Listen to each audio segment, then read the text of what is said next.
everybody. It's me, Miss Mariah at the Black Creek Library today. Today we're going to be reading stories about siblings. Some of you might have siblings, some of you might be a sibling, some of you might have a sibling one day, who knows? Let's start with our hello song. If you're ready for a story, clap your hands. If you're ready for a story, clap your hands. If you're ready for a story, if you're ready for a story, if you're ready for a story, clap your hands. If you're ready for a story, rub your tummy. If you're ready for a story, rub your tummy. If you're ready for a story, if you're ready for a story, if you're ready for a story, rub your tummy. If you're ready for a story, sit so still. If you're ready for a story, sit so still. If you're ready for a story, if you're ready for a story, if you're ready for a story, sit so still. If you're ready for a story, nod your head. If you're ready for a story, nod your head. If you're ready for a story, if you're ready for a story, if you're ready for a story, nod your head. All right. So our first book today is called The New Small Person by Lauren Child. Elmore Green started off life as an only child, as many children do. He had a room all to himself, and everything in it was all his. He was very proud of his room.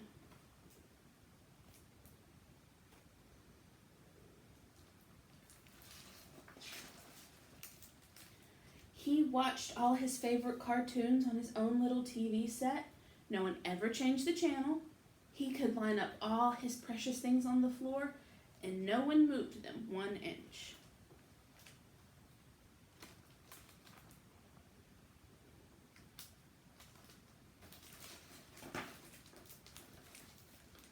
When his Uncle Cecil gave him a jar of jelly beans, Elmore could eat every single bean all by himself in whatever order he liked. There was no need to worry about anyone eating the orange ones because Elmore Green's parents did not eat jelly beans.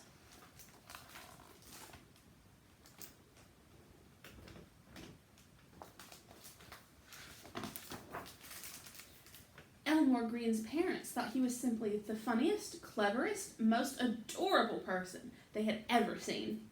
And Elmore Green liked that because it is nice to be the funniest, cleverest, most adorable person someone has ever seen.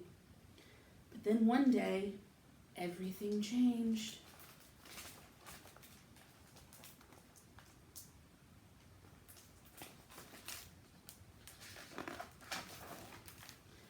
Somebody else came along. The new person was small and didn't do much. Still, people picked it up and smiled at it and gave it things to chew. They all seemed to like it.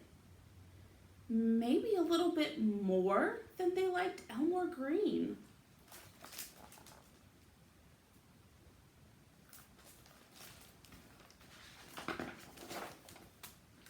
The new small person didn't like watching Elmore Green's favorite TV cartoons and would squawk until the channel was changed.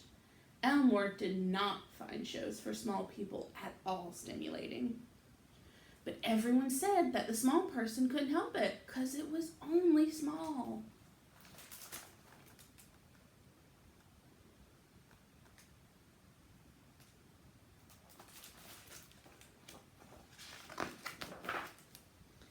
Sometimes the small person would come into Elmore's room and knock things over and sit on things that didn't want to be sat on. Once, it actually licked Elmore's jelly bean collection, including the orange ones. As anyone knows, jelly beans that have been licked are not nearly so nice. But everyone said Elmore could not be angry because the small person was only small.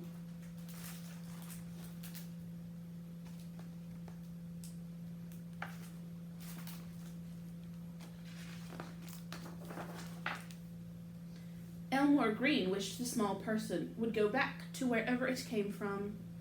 But Elmore's parents explained that this was not possible.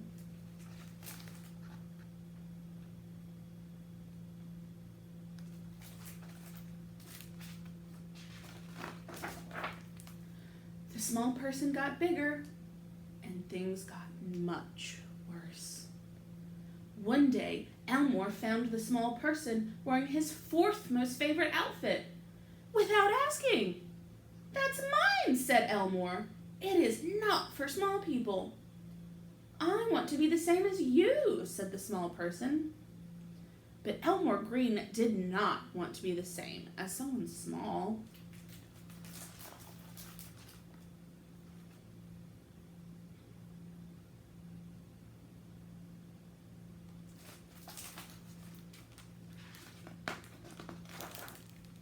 The small person followed Elmore Green everywhere.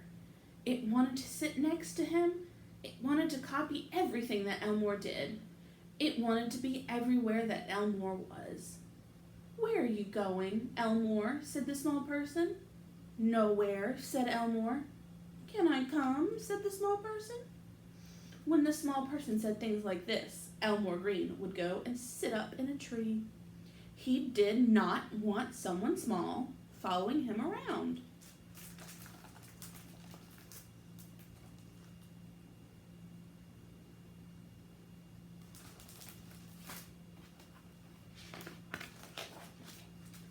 One awful day, the small person moved its bed into Elmore Green's room. Now Elmore couldn't get away from it.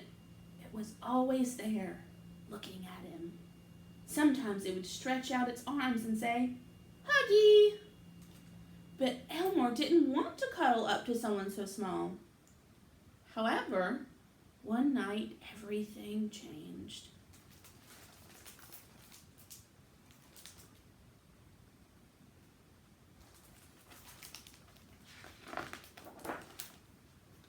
Elmore Green had a bad dream. It was very upsetting. A scary thing was chasing him, waving its grabbers and gnashing its teeth. Elmore screamed, and the small person bravely got out of bed and clung onto him. "Go away, Scary!" shouted the small person. It was nice to have someone there in the dark when the scaries were around.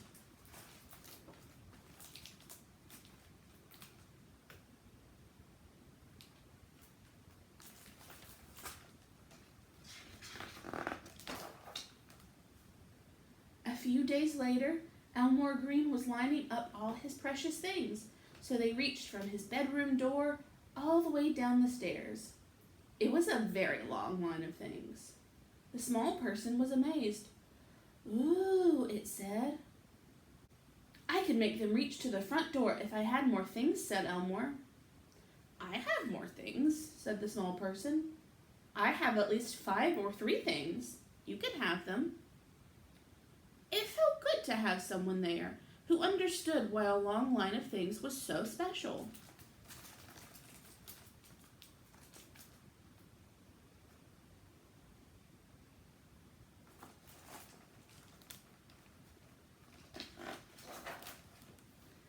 The next evening, Elmore was laughing at the TV.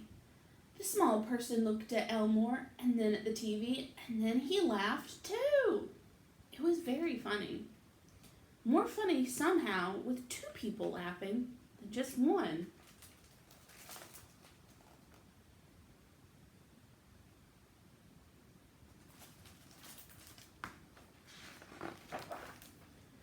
Elmore opened his jar of jelly beans. "You can have a jelly bean if you like, Albert." His brother Albert smiled. Elmore smiled back. "Whichever color you like," said Elmore.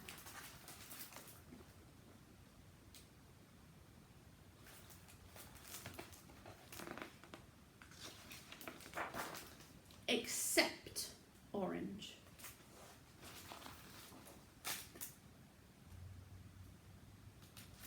The end. Jack and Jill went up the hill to fetch a pail of water. Jack fell down and broke his crown, and Jill came tumbling after. So our next book is called My Rotten Red-Headed Older Brother by Patricia Polacco.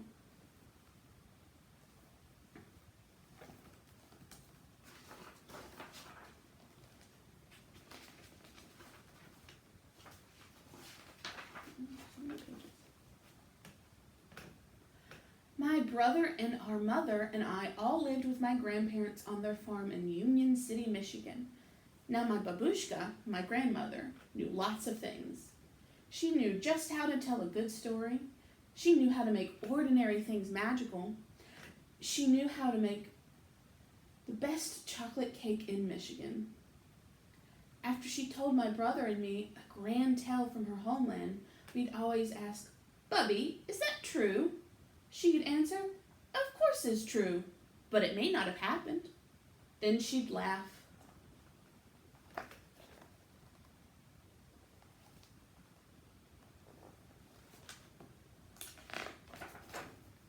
Now, I knew that she loved me all right, but I couldn't quite understand how she could even like my older brother Richard. He had orange hair that was like wire, he was covered in freckles, and looked like a weasel with glasses. The one thing that my bubby didn't seem to know was how perfectly awful my brother really was. Mind you, he was always nice whenever she was around us. But as soon as she'd leave, he would do something terrible to me and laugh.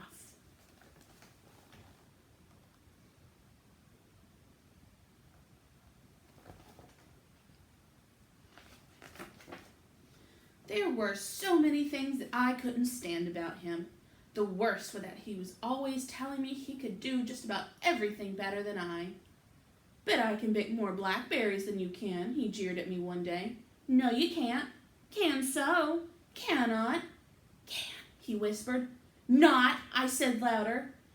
"Can," he whispered so low that I could hardly hear him. "Not," I screamed back.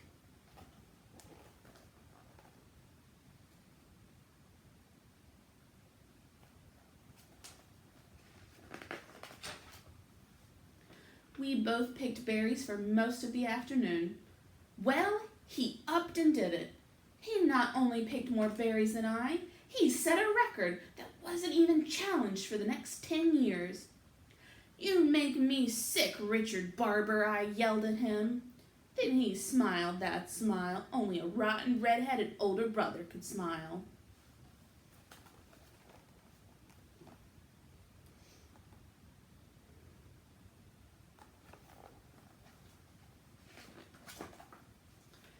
I guess I would have to face it.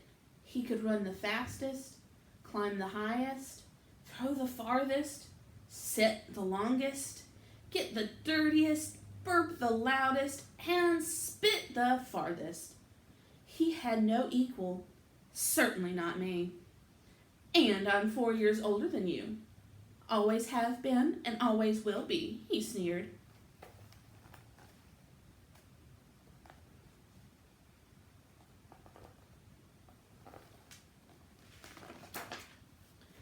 There had to be something I could do that he couldn't. Then an inspired thought comforted me like a fresh breeze on a hot summer day. "Oh, Richie," I cooed as I stood next to the rhubarb bushes. "Do you like rhubarb?"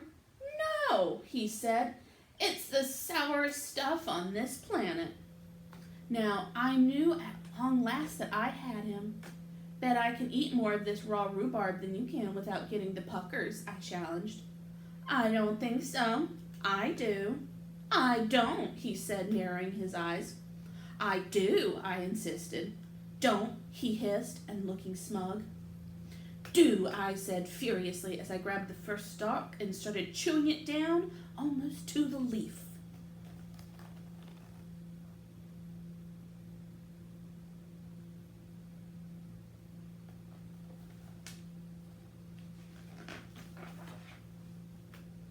When I couldn't get one more sour bite in my mouth, he was still eating with relish. "I thought you don't like rhubarb," I said through pursed lips.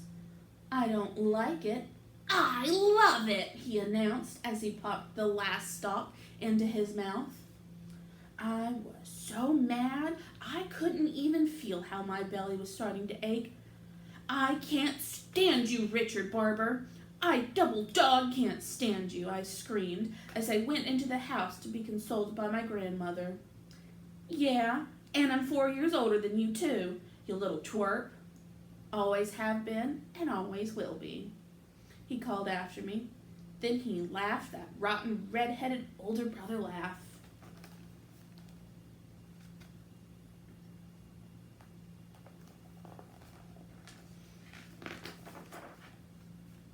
That night at dinner, I could hardly eat. "Have you been eating angry apples again, child?" Bubby asked as she sliced me a huge wedge of rhubarb pie. "I baked your favorite." Richard gave me one of his extra rotten, weasel-eyed, greeny-toothed grins.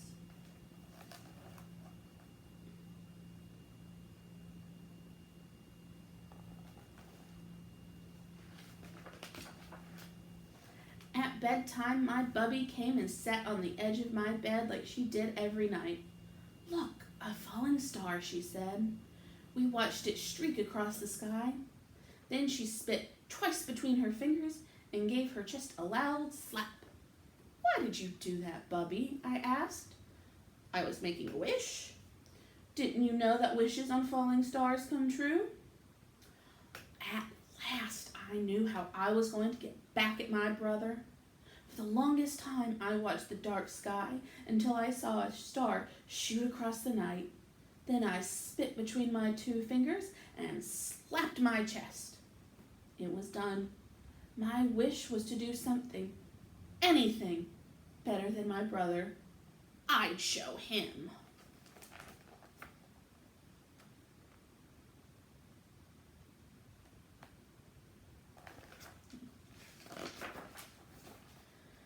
The next morning, all I could think about was my wish. I was thinking about it so hard, I almost didn't notice the wagons and trucks pulling into the field down the road near Four Corners.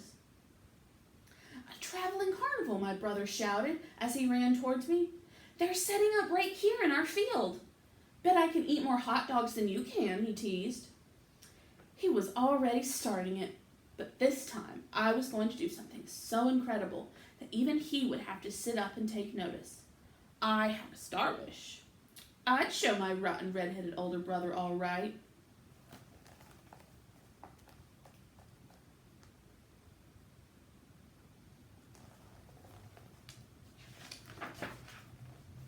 That night, I ran straight for the merry-go-round. We must have taken 50 turns on that carousel. But then my brother got off. I stayed on. I went around and around and around. "I knew I could do this longer than you," I shouted to my brother, feeling proud, but just a bit dizzy.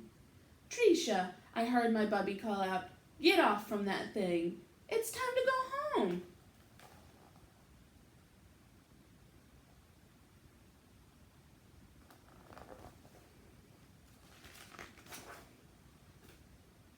The last thing I remembered was stepping off from the platform. Next thing I knew, I was woke up with Bubby sitting on the edge of my bed. Mom and Grandpa were there too. "You gave us all a fright," Mama said. "How do you feel?"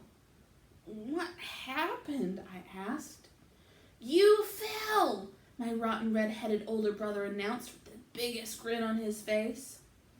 "I don't know what we would have done," my Bubby said softly. "Your brother carried you all the way home, and then he had to run to get Dr. Lee."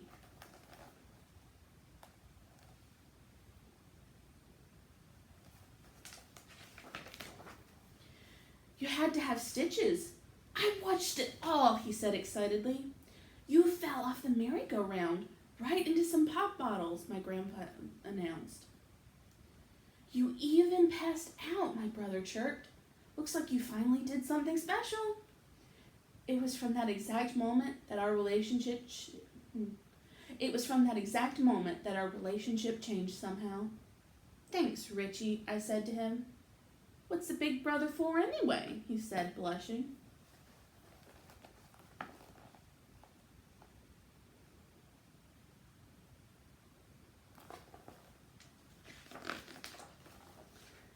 That night, we were all out in the yard. On hot Michigan nights, it was my family's custom to sleep outside where it was cool. "Look at those stars," Bubby said quietly. "Wishes are funny, aren't they?" I said. "Sometimes they come true differently than you think they will. That's why you have to be very careful what you wish for. It just may come true, Bubby said. Then she squeezed both of our hands. Hang on to the grass, she whispered. Why, Bub? My brother asked. Because if we don't, we might float up into the stars. Then she leaned over and kissed us both 3 times. I kiss your eyes, and I hold both of your hearts in my good keeping. And this night I thank God that I walk this earth with both of you. Amen.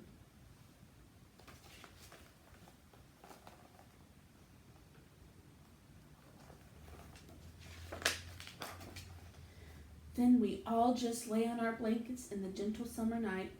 I'll always be 4 years older than you, though, my brother whispered softly. Then he smiled. All of us held one another's hands, and then we drifted off to sleep. The end. All right. Well, it's about time for me to go to bed, so I'm going to have to say goodbye. But why don't we sing our goodbye song? See you later, alligator. So long, King Kong. In a while, crocodile.